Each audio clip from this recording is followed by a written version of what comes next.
ભારતીય જનતા પાર્ટીમાં જે અસંતોષની આગ છે તેણે તક આપી છે કોંગ્રેસને નિશાન સાધવાની। પરેશ ધાનાણીએ કટાક્ષ કર્યો। સોશિયલ મીડિયા પ્લેટફોર્મ એક્સ પર પોસ્ટ કરીને પરેશ ધાનાણીએ નિશાન સાધ્યું। પરેશ ધાનાણીએ લખ્યું કે હાલ કમલમમાં છે કકળાટ, જ્યારે કોંગ્રેસ છે ટનાટન। 2004નું પુનરાવર્તન પાક્કું હોવાનું પરેશ ધાનાણીએ લખ્યું છે।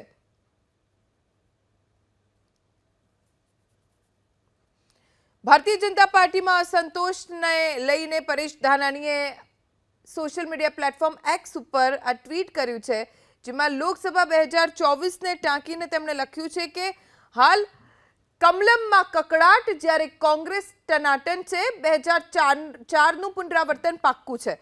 એક તરફ ભાજપે દાવો કર્યો છે 26 લોકસભા બેઠક 5 લાખની લીડ સાથે જીતવાનું, બીજી તરફ ભાજપના જ કાર્યકર્તાઓ વિરોધ દર્શાવી રહ્યા છે। વાત હવે અમરેલી લોકસભા બેઠકની કરીએ તો કોંગ્રેસે જેનીબેન ઠુંબરને મેદાનમાં ઉતાર્યા છે, ત્યારે જેનીબેનના સમર્થનમાં પૂર્વ વિપક્ષના નેતા પરેશ ધાનાણીએ કુકાવાવમાં એક સભા સંબોધી। પરેશ ધાનાણી લોકસભા ચૂંટણીને લઈને એક્ટિવ થયા છે। સાહિત્યિક શબ્દોના ઉપયોગ સાથે ફરી એક વખત તેઓ મેદાનમાં આવ્યા છે।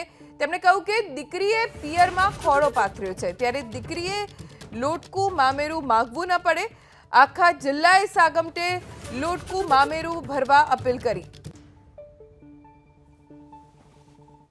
પ્રજાનું કોઈ સુનનારું નથી, ત્યારે કોંગ્રેસ પક્ષનો આગેવાન જવાબદાર બની અને વફાદારીથી આ ચૂંટણીમાં ઉમેદવાર નહીં, આ ચૂંટણી આપણો કાર્યકર્તા લડી રહ્યો છે। ચૂંટણી સંસદ સભ્ય બનાવવા માટે નહીં, ચૂંટણી કોંગ્રેસનું સ્વાભિમાન, ગુજરાતનું સ્વાભિમાન, દેશનું સ્વાભિમાન એને ટકાવવા માટે, લોકશાહીને બચાવવા માટે લડી રહ્યો છે। અને આ જંગમાં આપણે સૌ આજે સંકલ્પ સાથે આગળ વધીએ। આપણી તાલુકાની લાડલી દીકરી કોંગ્રેસ પક્ષના ઉમેદવાર તરીકે એના વતનમાં પિયરના આંગણે એને ખોળો પાથરો છે, ત્યારે દીકરીને માંગવો ન પડે। આપણે સૌ હાગમટે આખો જિલ્લો લોટકું મામેરું ભરીએ, એટલી આપ સૌને વિનંતી કરું છું।